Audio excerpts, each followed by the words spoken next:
Hello, LinkedIn viewers. My name is Danielle Briner. I am the product marketing manager here at MessageGears. We're doing our first LinkedIn Live with our partners at Phrasee, live from London. We have Taylor Jones from MessageGears and Nat Johnson, both are customer success gurus.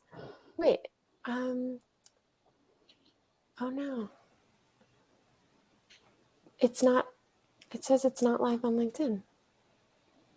It says live in my top corner. And it says, we're having trouble posting to LinkedIn. This may be a problem with LinkedIn. We'll keep trying. Oh, okay. We're live now. We're ready. Hello, LinkedIn viewers. We're going to start this over because we just figured out we went live now. So my name is Danielle Briner. I am the product marketing manager here at LinkedIn, or on LinkedIn at MessageGears. We have Taylor Jones and Nat Johnson, both customer success aficionados. Nat is live from London and Taylor is live from Midtown Atlanta. Hello, guys. Hello. How's it going?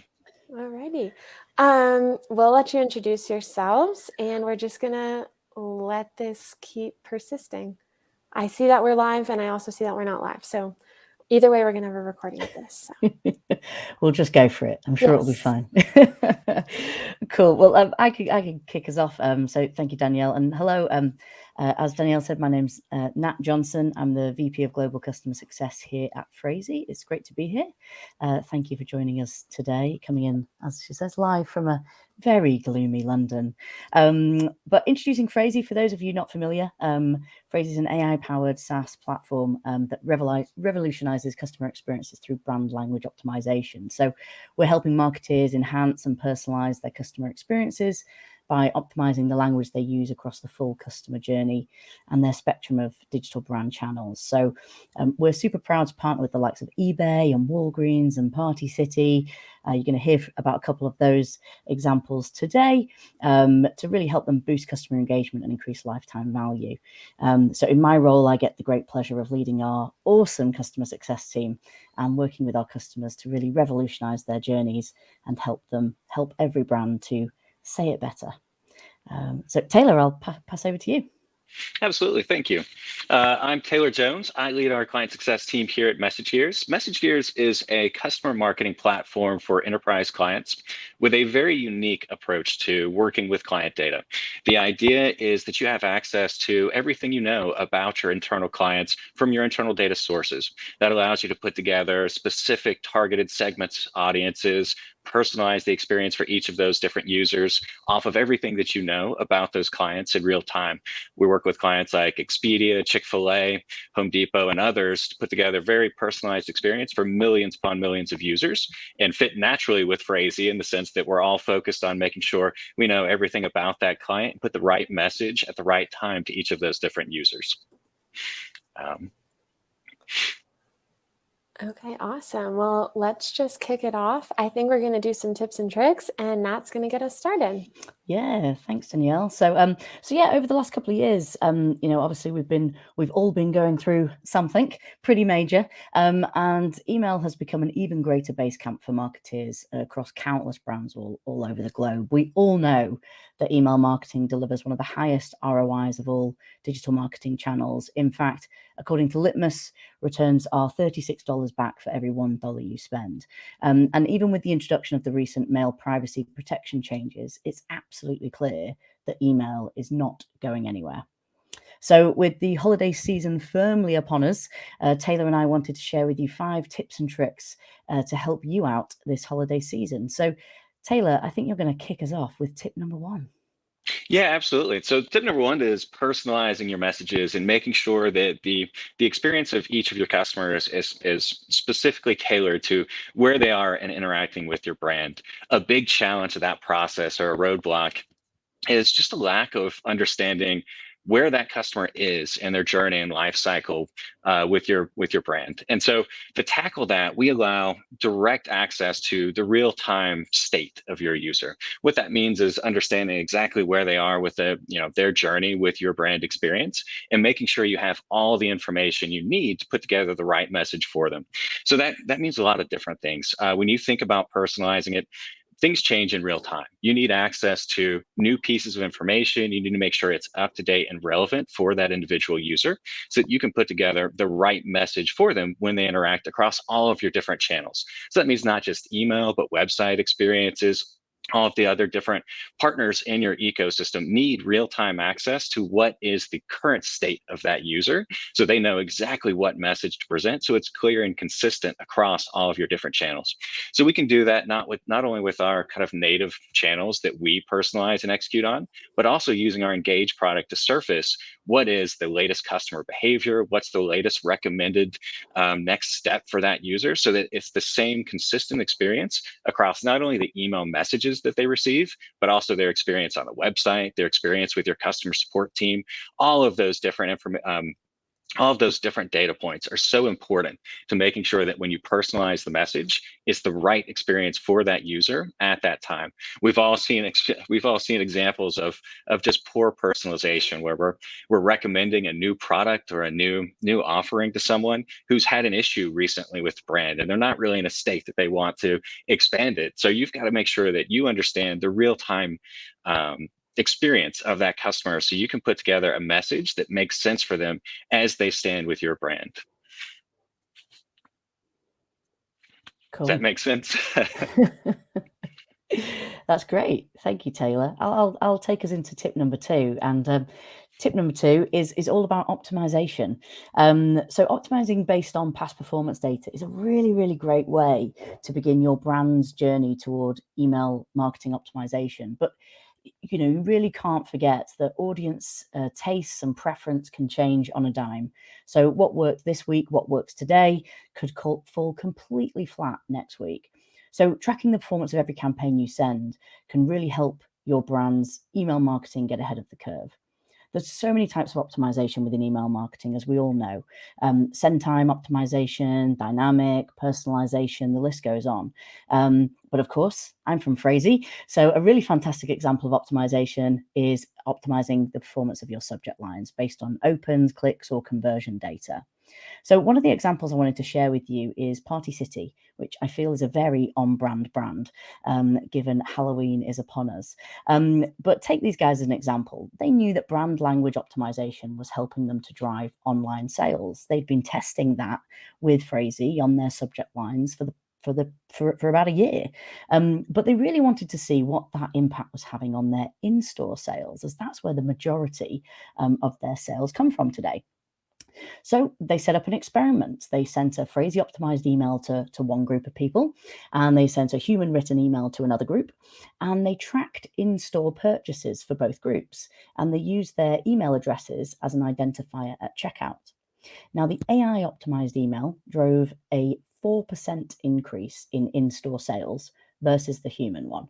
And they're anticipating that this upcoming year, this should result in around a $700,000 increase in in-store sales, in addition to what they're doing in their online store. So a really, really fantastic example of optimization at work, and a number of ways in which you can actually be optimizing within your own email program today.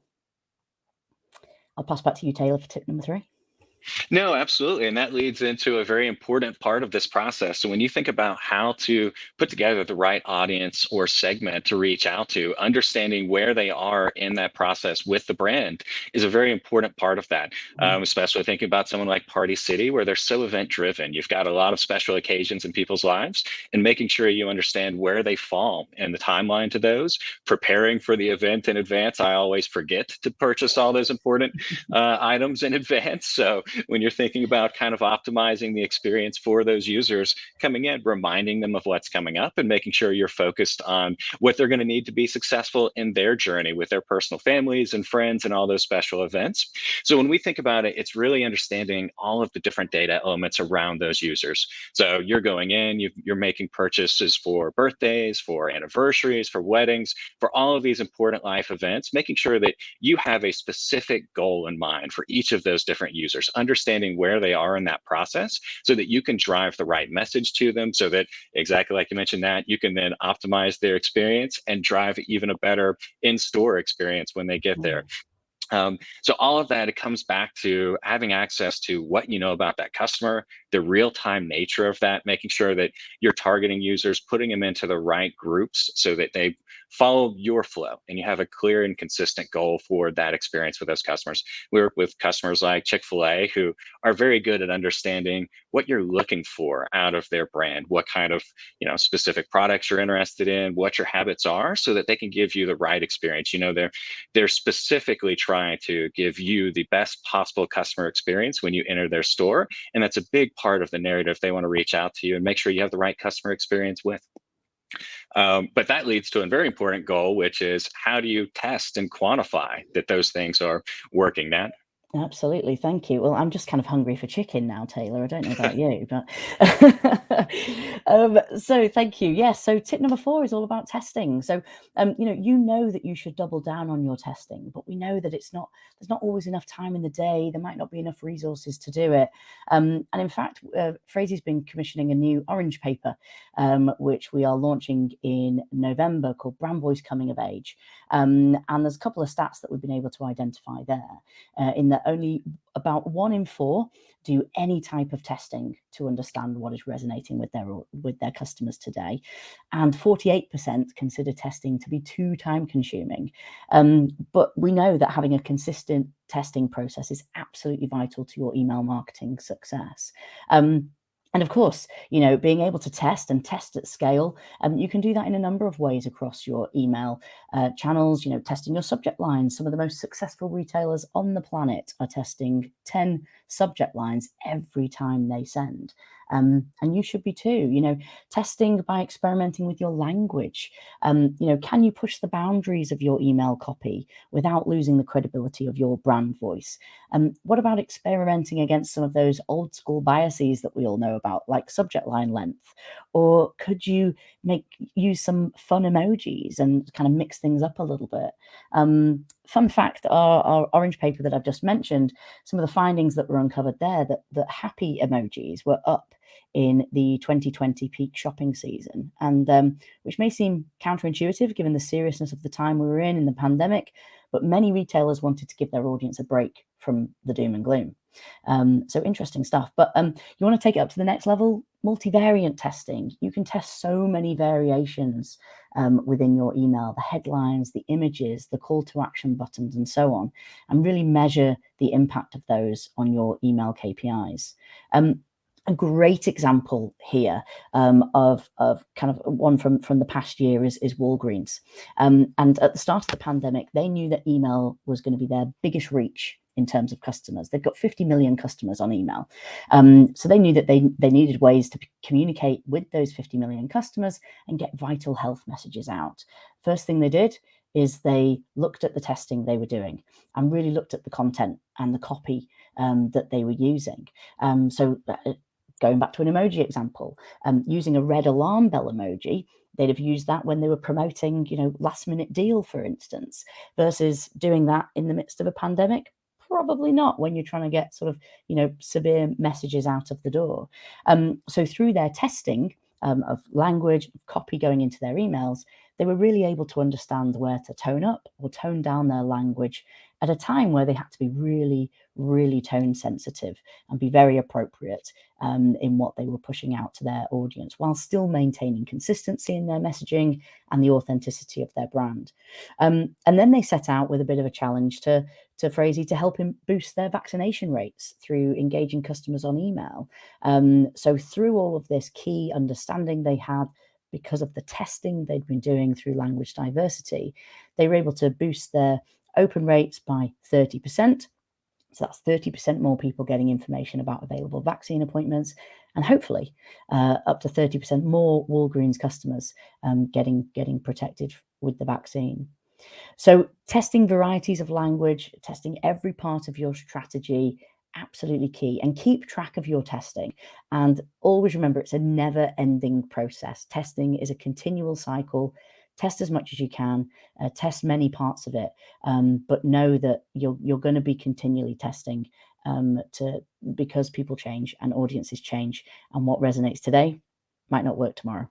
So with that, Taylor, you're going to bring us home for our final tip? Yeah, absolutely. And I think that's a perfect lead in, the idea of testing. When you think about everything that's going on in the world around us, we're seeing a lot of transformation from companies trying to find their digital voice or revisiting what their digital voice is due to the larger macro environment. And so a big part of that is just reevaluating your partners, your technology stack, and trying to figure out, well, that's great. We've made an investment in understanding our customer, but how do we make sure that we can share that appropriately across all the other partners in our ecosystem, like Phrasee, like everyone else who needs to know where your customer stands, how they're feeling at the moment, needs that insight into what your brand voice should be to each of those different individuals. And that's where we come in with our network of products to allow you to create one single source of truth that understands exactly where every customer is in their journey with your brand and how they're interacting with you, but then share that information either in real time or in batch throughout your partner network. The idea of being able to kind of reach in and see, when's the last time this customer worked with your brand? When's the last time they interacted, they visited a store, all of that important information, so that as you're finding your digital voice in this new world and figuring out what's really working with customers, what are they looking for in their brand experience, that they have access, that all of your partners have access to that. So you've got one consistent platform to interact with that kind of customer and build your brand voice. And that's where being able to target, segment, personalize, and then surface all of that data in real time allows platforms like the Phrasee React platform to reach in and understand in real time what is the specific state of this customer, and then present exactly that optimized lesson. Because as you mentioned earlier, Nat, this is changing all the time. You've got changes in the way that customers want to interact with your brand and work with it. It's a natural fit to have one view of that all of your different partners in the ecosystem can reach into and understand exactly where each of your customers are in that journey. So with that, I'd say those are our tips and tricks for this upcoming season, and hopefully it's kind of insightful for how you will interact with your customers. I think it's been exciting to partner with Phrasee to talk about how to optimize that voice and make sure that each of those users is getting the exact right experience at the exact time for each of those different customer communications or interactions with your brand. Absolutely. Well, thank you, Taylor. Awesome. Yes, Thanks, thank you Danielle. guys so much. And we will be sending this recording out to all of our people who did not catch us live. And we're looking forward to chatting with you next time and seeing our friends at Phrasee at Message Gears Accelerate on November 3rd. Awesome. Thank you guys. Thank you. Bye. Thanks, everyone.